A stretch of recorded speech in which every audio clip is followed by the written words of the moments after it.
From MTN News, this is Montana This Morning. You've seen dozens of hiring signs around Bozeman, and yeah, the pandemic certainly doesn't help, but that may not be the driving force behind it. I'm Annie Johnson with the full story coming up.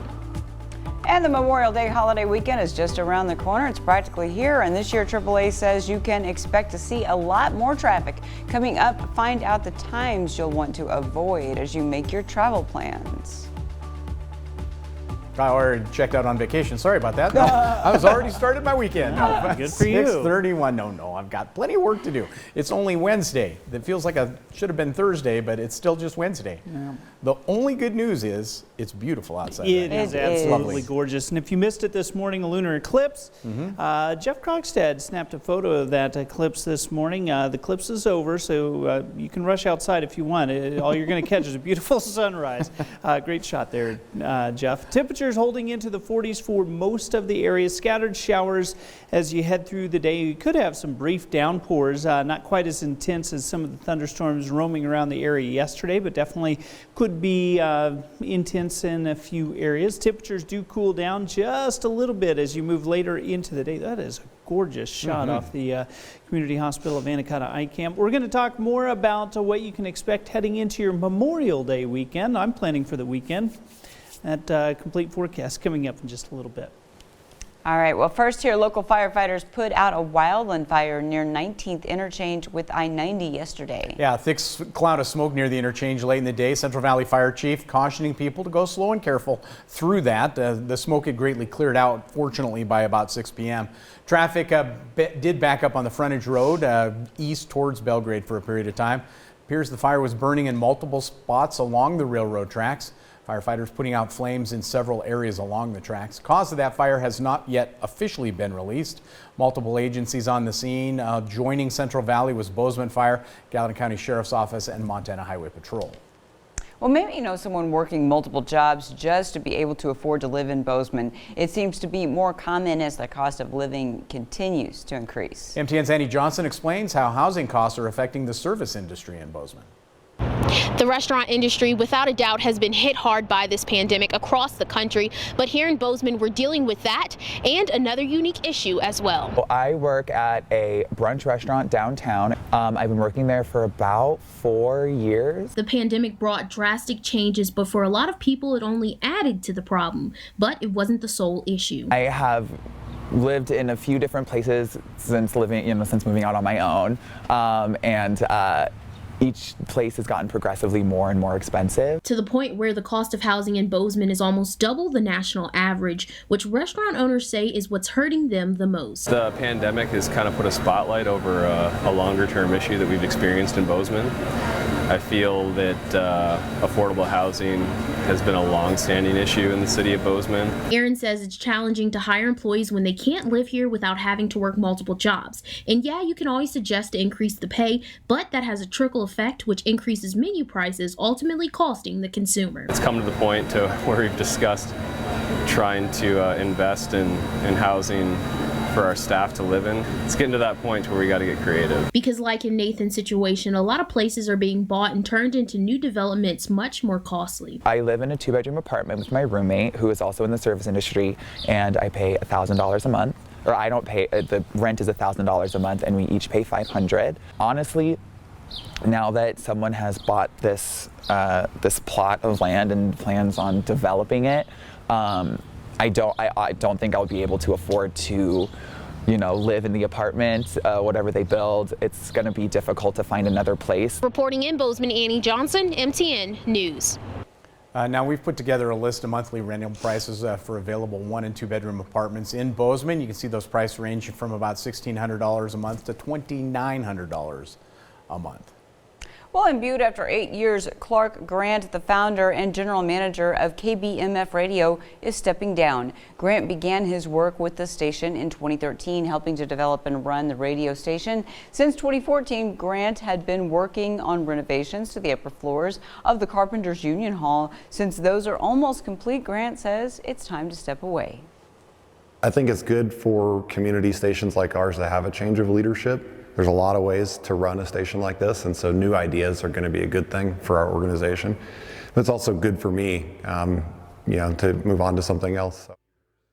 Now, we're told it was always Grant's intention to work as general manager for the radio station for 6 years. Grant says he is planning to open up a grocery store to help combat the food desert in Whitehall. There you go, always working.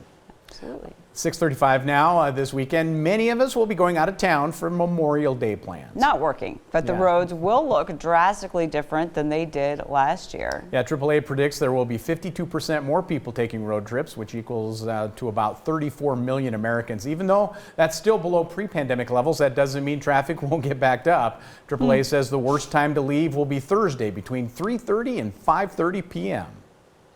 Traffic is just going to be clogging up in all those major metro areas because you're dealing with rush hour traffic and you're dealing with holiday traffic. It's just not a good time to be planning to leave for a vacation.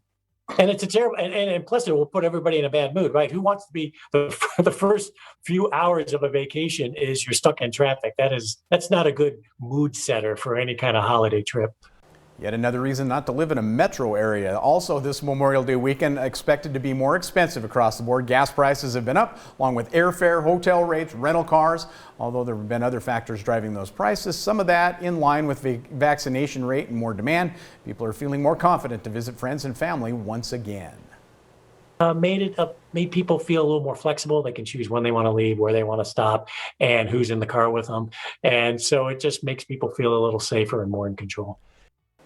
AAA says no matter when you plan to leave for vacation this week, be sure you get enough sleep before you drive and make frequent stops to avoid road fog. Please do that. Absolutely. Nobody wants a bad mood at the start of a vacation. Right. Tell you, I have memory flashbacks going through my head.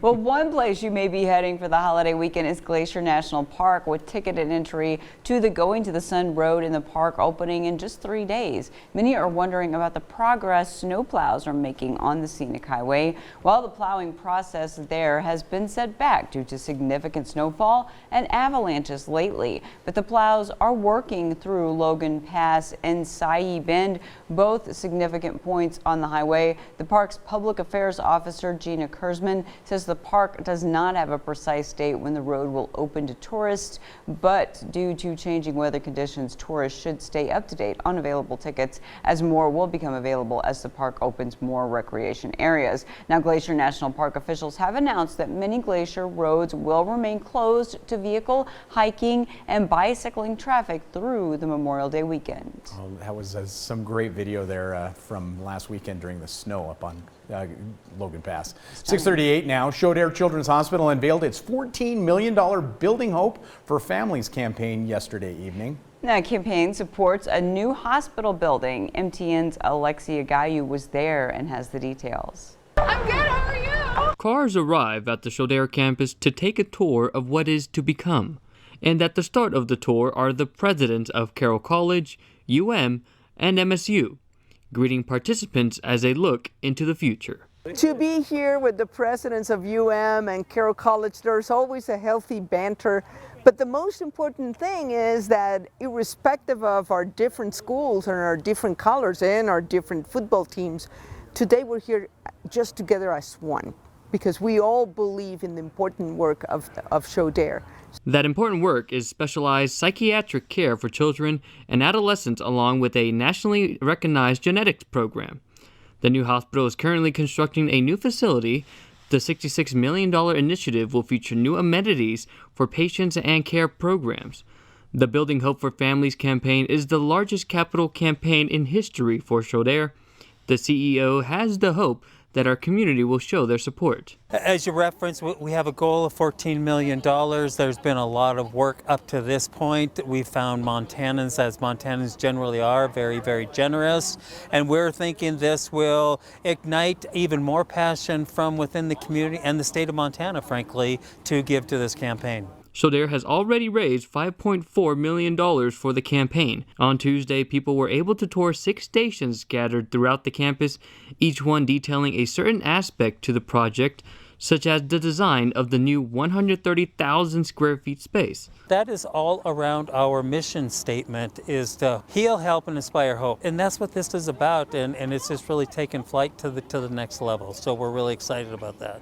At the end of the tour, Shodair passed out kites to each participant, leaving the final message to their initiative, and that hope takes flight. In Helena, Alexi Guayo, MTN News. Now, Shoder says it is still on track to completing the new facility by the end of 2022. Awesome. We'll continue to follow the progress of that. I think that's cool. Absolutely. Very cool. Take flight. Well, coming up here, ready to jam yourself into a crowded NFL stadium again this fall. Yep, that'll be the real thing in just a few months. Coming up here, how football is opening back up to fans. But first, let's take a look at what's coming up at 7 o'clock on CBS This Morning. Good morning. Ahead on CBS This Morning, officials step up efforts to vaccinate teens and young adults now that half the U.S. adult population is fully vaccinated. But some parents are still reluctant to get their kids a shot. Also, Caitlyn Jenner joins us to discuss her challenge to the California governor in a recall election, why she feels she's qualified for the job. And country star Thomas Rhett talks about performing again, plus how the pandemic inspired what he calls his most personal album yet. We'll see you at 7.